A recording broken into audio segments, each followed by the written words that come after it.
A US based company is planning to set up a software development unit in India। तो एक USA की एक company है, वो क्या करना चाहती है, वो एक सॉफ्टवेयर डेवलपमेंट का एक यूनिट इंडिया में सेटअप करना चाहती है।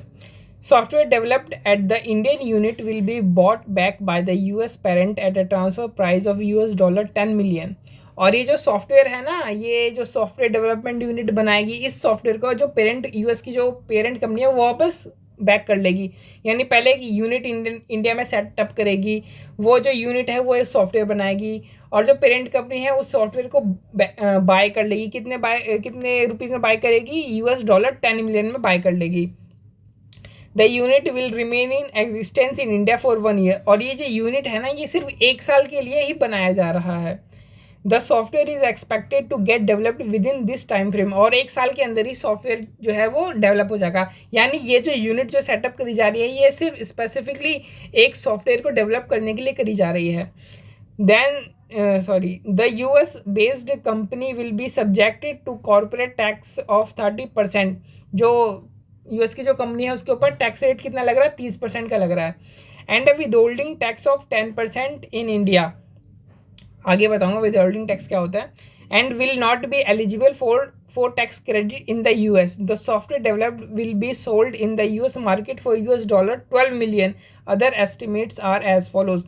अब ये जो पेरेंट कंपनी है, ये क्या करेगी, इंडियन जो सॉफ्टवेयर डेवलपमेंट का जो यूनिट है उससे सॉफ्टवेयर परचेज करेगी। कितने में परचेज करेगी, $10 मिलियन में परचेज करेगी, और उसको बेच देगी कितने में, 10 मिलियन में परचेज करके 12 मिलियन में बेच देगी।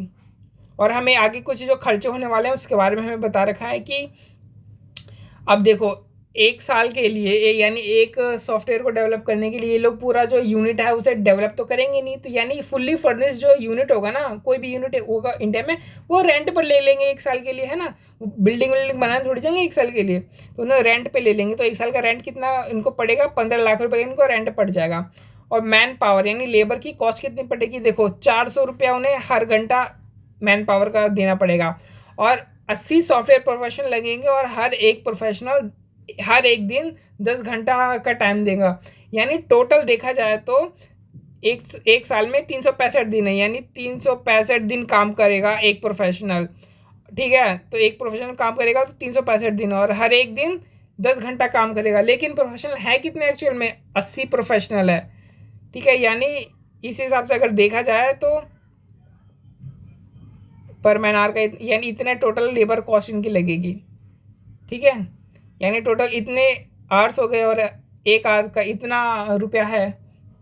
और एडमिनिस्ट्रेटिव और अदर कॉस्ट में कितना पड़ जाएगा, 12 लाख रुपया 1 साल का। और एक ही साल के लिए तो यूनिट है ये, है ना। फिर कह रहा है कि अपने को चेक करना है प्रोजेक्ट की फाइनेंशियल वायबिलिटी। और एक्सचेंज रेट हमें दे रखा है। एक्सचेंज रेट कैसे दे रखा है, $1 दे रखा है 48 रुपये के बराबर। और अज्यूम वही 365 डेज इन ईयर।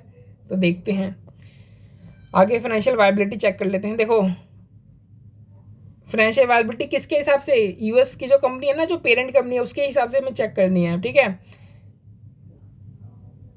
तो ये देखो अब जो इंडियन वाली जो कंपनी है, यानी इंडियन वाली जो सॉफ्टवेयर डेवलपमेंट वाली जो यूनिट है, वो क्या करेगी, वो जो सॉफ्टवेयर जो है उसको सेल करेगी अपने पेरेंट कंपनी को। कितने पे सेल करेगी, $10 मिलियन पे सेल करेगी। और $1 का जो रेट चल रहा है वो कितना चल रहा है, 48 रुपया। यानी कितने रुपए में, वो तो अपने हिसाब से इंडियन में है, इंडियन यूनिट है, तो इंडियन यूनिट तो इंडियन रुपीज़ में देखेगी ना कि उसको कितने रुपए का सेल हुआ। तो $10 मिलियन को इसने रुपीज़ में कन्वर्ट कर लिया, 48 रुपये से इंटू करके, यानी 4800 लैक्स का इसको क्या हुआ, सेल हुआ। अब इसको खर्चा कितना पड़ा, रेंट इसको देना पड़ा, 15 लाख का रेंट है, 12 लाख का इसका एडमिनिस्ट्रेटिव कॉस्ट है, और मैन पावर इतने की पड़ेगी। देखो मैंने बताया था ना, मैन पावर इतना की पड़ेगी, ये पड़ेगा, इंटू कर दो, ये मैन पावर इसको पड़ गया, यानी टोटल कॉस्ट इसकी इतनी आ गई। तो यानी टोटल सेल इतनी हुई, कॉस्ट इतनी हुई, तो अर्निंग बिफोर टैक्स कितनी हो गई, इन दोनों को लेस कर दो तो आपकी अर्निंग बिफोर टैक्स हो गई। अब इसमें 30% टैक्स लेस कर दो, 30% टैक्स लेस कर दिया तो अर्निंग आफ्टर टैक्स इतनी हो गई। तो अर्निंग आफ्टर टैक्स जो इंडियन यूनिट है ना, उसको 1 साल के अंदर इतनी हो गई। अब 1 साल के अंदर क्या होना है, 1 साल के अंदर अब इसको बंद हो जाना है इंडियन वाले को। तो अभी अपना प्रॉफिट क्या करेगी, अपनी पेरेंट कंपनी को ट्रांसफ़र कर देगी। तो अपना प्रॉफिट जब ये पेरेंट कंपनी को ट्रांसफ़र करेगी तो उस समय उसको इंडियन गवर्नमेंट को 10% का टैक्स देना पड़ेगा। यानी जो फॉरेन जो करेंसी जो रिपैट्रिएट होता है ना फॉरेन में, उसके ऊपर 10% का जो टैक्स लगता है उसे हम कहते हैं विदहोल्डिंग टैक्स। तो 10% का जी टैक्स ले लो इससे। यानी टोटल अमाउंट इसने पेरेंट को कितना ट्रांसफ़र किया, 1 10 100 1000 10 लाख 10 लाख करोड़ 22 करोड़ 71,15,000 रुपीज़ ट्रांसफ़र हुए हैं किसको, पेरेंट कंपनी को वापस ट्रांसफ़र हो गए। और अगर इसको अगर डॉलर्स में देखा जाए तो कितने डॉलर्स ट्रांसफ़र हुई, 4.732 मिलियन डॉलर्स जो है वो ट्रांसफ़र हो गए। यानी पेरेंट कंपनी को देखो, पेरेंट कंपनी ने 10 मिलियन डॉलर दिया और उसमें से उसको वापस 4.732 जो मिलियन डॉलर्स है उसको वापस मिल गया। यानी पेरेंट कंपनी को कॉस्ट कितनी पड़ी, पेरेंट कंपनी को कॉस्ट पड़ी 5.268 मिलियन डॉलर की कॉस्ट पड़ेगी।